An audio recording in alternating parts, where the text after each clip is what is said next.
नमस्कार, शिक्षालय में आप सभी का पुनः स्वागत है। मेरा नाम है Renu Yadav. Chemical reactions and equations में हम डिस्कस कर रहे हैं कि इक्वेशंस को कैसे बनाएं, कुछ क्वेश्चंस के फॉर्म में, कुछ स्टेटमेंट्स के फॉर्म में, कुछ वर्ड इक्वेशंस के फॉर्म में।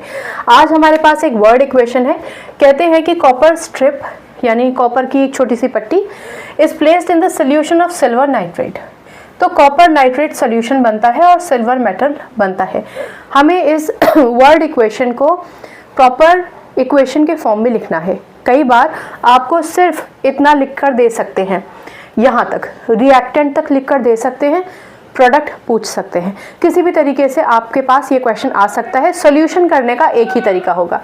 क्या तरीका है? सबसे पहले तो ये देखिए कि इन्होंने आपको दिया क्या है, कॉपर की स्ट्रिप, यानी आपके पास है कॉपर, किस में मिलाया गया, solution of silver nitrate. Silver nitrate क्या होता है? AgNO3। ठीक है। अब इन्होंने हमसे पूछा है कि इन्होंने तो हमें बता ही दिया है कि कॉपर नाइट्रेट बनेगा और सिल्वर मेटल बनेगा, लेकिन अगर मान के चलिए कि हमारे पास ये क्वेश्चन अधूरा आता है, सिर्फ इतना आता है और पूछते हैं कि प्रोडक्ट बताइए कि क्या बनेगा, तो आखिरकार हम प्रोडक्ट कैसे बनाएंगे?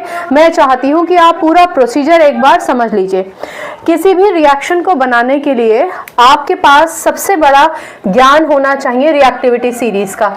देखिए, मैं जितनी बार भी लेक्चर लूँगी, मैं उन सारे अपने स्टूडेंट्स के लिए जिनका बेस कॉन्सेप्ट क्लियर नहीं है, कुछ बेसिक बातें ज़रूर बताऊंगी। जिन बच्चों को बेसिक बातें क्लियर हैं वो आगे बढ़ाकर स्क्रॉल कर वीडियो देख सकते हैं। ठीक है, चलिए।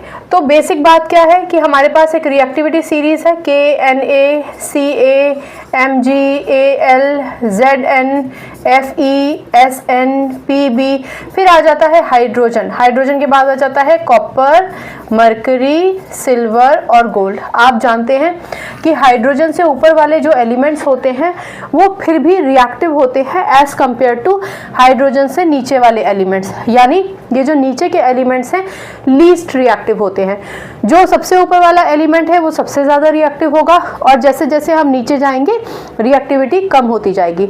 अब हमें ये देखना है कि हमारे पास इक्वेशन में कौन कौन से एलिमेंट्स हैं।